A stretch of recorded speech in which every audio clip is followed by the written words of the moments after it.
Khi nhắc đến các loài chim, người ta thường liên tưởng tới các loài chim nhỏ nhắn, đầy màu sắc và có tiếng hót véo von, hoặc những con chim săn mồi nhanh nhẹn với ánh mắt sắc lẻm. Tuy vậy, trong tự nhiên còn không ít loài chim với hình dáng kỳ dị, không hề biết bay và cực kỳ nguy hiểm cho con người khi đến gần. Sau đây hãy cùng kênh Khám phá thế giới động vật tìm hiểu 5 loài chim kỳ dị và nguy hiểm nhất trong thế giới động vật nhé. Top 5 của danh sách là loài cú sừng lớn.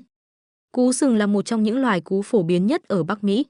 Chúng được tìm thấy ở nhiều môi trường khác nhau như rừng, đầm lầy, sa mạc, rừng mưa nhiệt đới, thành phố, các vùng ngoại ô và công viên. Khác với đa số các loài chim săn mồi, cú sừng thích nghi với cuộc sống về đêm, với đôi mắt to cùng con ngươi giãn rộng. Nhờ đó, cú có thể phát hiện ra con mồi của mình ngay trong màn đêm tối tăm, điều mà chim ưng không thể. Phần lông của cú sừng cũng rất mềm mại, cùng thiết kế độc đáo, cho phép chúng dễ dàng tiếp cận con mồi mà không gây ra bất kỳ tiếng động nào. Các loại cú thường được biết là hay tấn công con người khi bảo vệ con non, bạn tình hoặc lãnh thổ của chúng. Cú sừng lớn là những kẻ săn mồi mạnh mẽ, thường thấy với chiều cao hơn 60 cm và sải cánh khoảng 2 mét. Những con cú này được tìm thấy trên khắp châu Mỹ, là một loài chim săn mồi nguy hiểm trong đêm tối. Lực siết móng chân của loài này có thể mạnh tương đương cú cắn của một con chó săn lớn, do đó đủ sức để gây chấn thương nặng hoặc tử vong cho con người. Cú sừng lớn, giống như hầu hết các loài cú, có xu hướng tập trung vào mặt và đầu trong các trận chiến với các loài động vật lớn hơn. Top 4 của danh sách là loài kền kền râu hay Lemurrier. Kền kền râu cao khoảng 100 đến 115 cm với sải cánh dài 2,5 đến 2,85 m, tương đương kích thước của một số loài chim săn mồi lớn ở Bắc Mỹ. Loài chim này sở hữu vẻ ngoài ấn tượng với đầu màu trắng nhạt, đôi mắt sắc bén có viền đỏ cam nổi bật. Đôi mắt sắc bén của chúng càng thêm nổi bật nhờ dải lông đen tuyền kéo dài xuống mỏ, giống như mặt nạ của kẻ cướp. Dưới mỏ là một chùm lông nhọn, vì thế chúng còn có tên gọi là kền kền râu. Kền kền râu đôi khi còn được gọi là Lemurrier, nghĩa là kền kền cừu trong tiếng Đức, vì chúng nổi tiếng với việc bắt cừu. Giống như các loài kền kền nói chung, loài này là loài ăn xác thối, sống chủ yếu bằng các động vật móng guốc cỡ trung bình như cừu, dê rừng. Tuy nhiên, thịt không phải là món yêu thích của chúng. Kền kền râu là loài chim duy nhất trên thế giới chủ yếu ăn xương, chiếm 85 đến 90% khẩu phần ăn. Những móng vuốt to và khỏe của chúng thích nghi tuyệt vời với nhiệm vụ bẻ gãy xương và lấy chất dinh dưỡng từ bên trong tủy.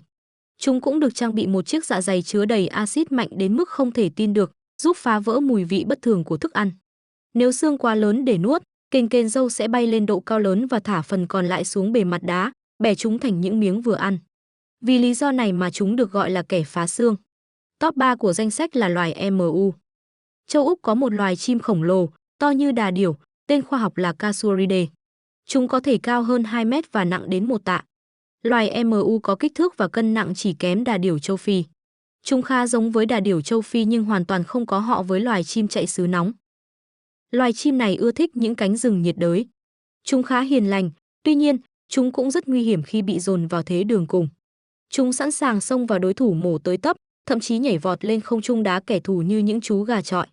Đôi chân của chúng được cho là mạnh mẽ nhất trong họ nhà chim. Giống với đà điểu, chúng là loài chim chạy đầy sức mạnh của vùng đồng bằng và các cánh rừng Úc Châu. Khi chạy nước rút, chúng đạt tốc độ 50 km/h. Điều đặc biệt là loài chim này thích dầm trong nước và chúng có thể bơi lội rất tốt. Chúng xơi cả đá, sỏi, mảnh thủy tinh, kể cả kim loại để nghiền thức ăn trong dạ dày. Top 2 trong danh sách là đà điểu châu Phi. Đà điểu là loài chim không biết bay sống ở châu Phi. Con đực trưởng thành có thể cao tới 2,75 m và nặng hơn 150 kg.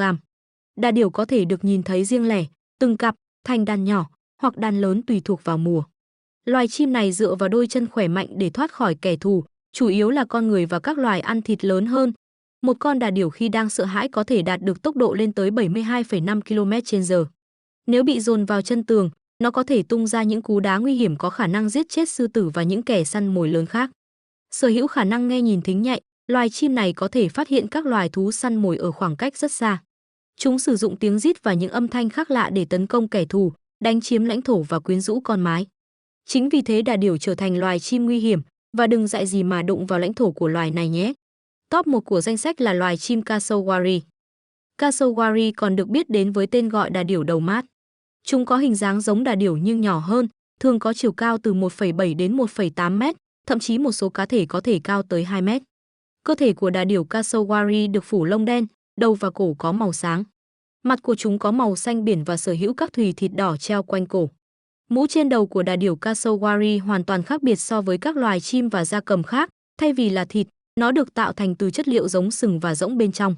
Chúng sẽ tiến lại gần khi thấy lửa than đang cháy, thậm chí có thể nuốt cả những cục than đang cháy. Cánh của loài chim cassowary cũng bị thoái hóa và không thể bay như đà điểu, do đó chúng chủ yếu sử dụng đôi chân mạnh mẽ để di chuyển. Chúng có thể chạy với tốc độ lên đến 30 km/h và thậm chí có thể băng qua rừng với tốc độ khoảng 50 km/h khi bị quấy rầy. Không chỉ biết nhảy cao, chúng còn có kỹ năng quét chân mạnh mẽ. Cassowary có cơ chân mạnh mẽ, mỗi chân có 3 ngón. Móng ở ngón chân bên trong có thể dài tới 12 cm và sắc nhọn như một con dao. Khi bị kích động hoặc đe dọa, loài chim này sẽ nhảy lên và tấn công bằng đôi chân mạnh mẽ, sử dụng chúng như những con dao sắc bén. Khi một con đà điểu đầu mào tấn công, chúng có thể đâm xuyên qua một tấm thép dày vài mm. Nếu con người không có vũ khí hoặc đồ bảo hộ khi bị chúng tấn công, họ có thể gặp phải chảy máu nghiêm trọng và thậm chí là tử vong.